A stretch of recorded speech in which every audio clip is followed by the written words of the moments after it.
মার্কিন president Donald Trump শনিবার থেকেই মেক্সিকোর ওপর 25%, কানাডার ওপর 25% এবং চীনের ওপর 10% শুল্ক আরোপ করবেন বলে জানিয়েছে হোয়াইট হাউস। তবে শুক্রবার ট্রাম্প বলেন, কানাডার তেলের ওপর শুল্ক কমিয়ে 10% রাখা হবে, আর এই শুল্ক পরে 18 ফেব্রুয়ারি থেকে কার্যকর হতে পারে। এছাড়া যুক্তরাষ্ট্রের সঙ্গে সুবিচার করেনি এই দাবি করে ভবিষ্যতে ইউরোপীয় ইউনিয়নের ওপর শুল্ক আরোপের পরিকল্পনার কথা জানিয়েছেন তিনি। হোয়াইট হাউসের প্রেস সেক্রেটারি ক্যারোলিন লেভিট বলেন, কানাডা ও মেক্সিকোর ওপর শুল্ক আরোপের কারণ হল আমাদের দেশে তাদের সরবরাহ করা এবং ছড়িয়ে দেওয়া অবৈধ ফেন্টানিল, যা কয়েক কোটি মার্কিনীর প্রাণ নিয়েছে। ট্রাম্প একাধিকবার বলেছেন, এই পদক্ষেপের উদ্দেশ্য যুক্তরাষ্ট্রে আসা বিপুল সংখ্যক অবৈধ অভিবাসী ও প্রতিবেশী দেশগুলোর সঙ্গে বাণিজ্য ঘাটতির সমাধান করা। শুক্রবার হোয়াইট হাউসে এক ব্রিফিংয়ে লেভিট বলেন, এসব প্রতিশ্রুতি দেওয়া হয়েছিল আর প্রেসিডেন্ট এখন তা বাস্তবায়ন করছেন। নির্বাচনী প্রচারণার সময় ট্রাম্প চীনা পণ্যের উপর 60% পর্যন্ত শুল্ক আরোপের হুমকি দিয়েছিলেন, তবে দ্বিতীয় দফায় হোয়াইট হাউসে ফিরেই তাৎক্ষণিক কোনো পদক্ষেপ নেননি, বরং প্রশাসনকে বিষয়টি পর্যালোচনার নির্দেশ দেন। 2018 সালের পর হতে চীন থেকে যুক্তরাষ্ট্রের পণ্য আমদানির পরিমাণ কমেছে। ট্রাম্পের প্রথম দফার ধারাবাহিক শুল্ক বৃদ্ধির ফলে এটি হয়েছে বলে মনে করছেন বিশেষজ্ঞরা। ট্রাম্প ক্ষমতায় ফেরায় বিশ্বের বৃহত্তম দুটি অর্থনীতির মধ্যে নতুন করে বাণিজ্য যুদ্ধ শুরু হওয়ার ঝুঁকি দেখা দিয়েছে। চলতি মাসের শুরুর দিকে একজন শীর্ষ চীনা কর্মকর্তাও ট্রাম্পের শুল্ক নীতির বিরুদ্ধে সতর্কবার্তা দেন, যদিও তিনি সরাসরি যুক্তরাষ্ট্রের নাম উল্লেখ করেননি। সুইজারল্যান্ডের দাভোসে অনুষ্ঠিত ওয়ার্ল্ড ইকোনমিক ফোরামে চীনের ভাইস প্রিমিয়ার দিং শুয়েশিয়াং বলেন, তার দেশ বাণিজ্য উত্তেজনার সমাধানে উভয় পক্ষের জন্য লাভজনক পথ খুঁজছে এবং আমদানি বাড়াতে চায়। চীন, কানাডা ও মেক্সিকো যুক্তরাষ্ট্রের প্রধান 3 বাণিজ্য অংশীদার।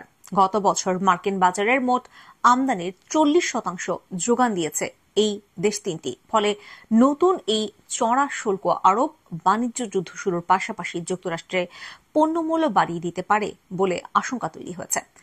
মেক্সিকো থেকে সবচেয়ে বেশি আমদানি করা পণ্য হচ্ছে যথাক্রমে কার ও ট্রাক, অটো পার্টস, কম্পিউটার ও অ্যাক্সেসরিজ, তেল, বিদ্যুৎ সরঞ্জাম, টেলিকম সরঞ্জাম, চিকিৎসা সরঞ্জাম, শিল্পের যন্ত্রপাতি, অ্যাভোকাডো, ব্লুবেরি, স্ট্রবেরি সহ বিভিন্ন ফল।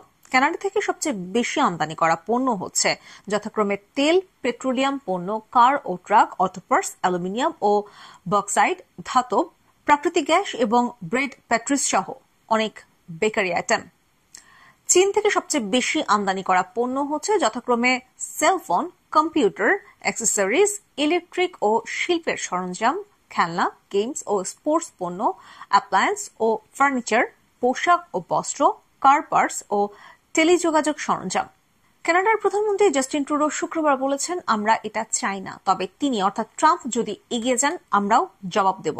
কানাডা ও মেক্সিকো ইতিমধ্যেই যুক্তরাষ্ট্রের শুল্ক আরোপের পাল্টা ব্যবস্থা নেওয়ার ঘোষণা দিয়েছে। পাশাপাশি ওয়াশিংটনকে আশ্বস্ত করার চেষ্টা করছে যে তারা সীমান্ত সংক্রান্ত উদ্বেগ মোকাবেলায় পদক্ষেপ নিচ্ছে। এ বিষয়ে মন্তব্যের জন্য বিবিসি যুক্তরাষ্ট্রের চীন দূতাবাসের সঙ্গে যোগাযোগ করেছে।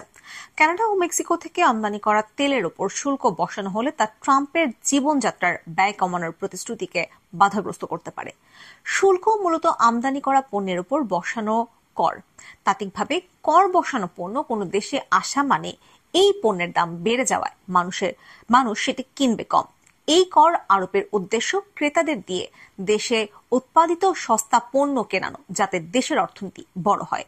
তবে আমদানিকৃত জ্বালানির ওপর শুল্ক আরোপ করলে তা ব্যবসা ও ভোক্তাদের ওপর বোঝা হয়ে উঠতে পারে এবং পেট্রোল থেকে শুরু করে মুদি পণ্যের দাম পর্যন্ত বাড়িয়ে দিতে পারে।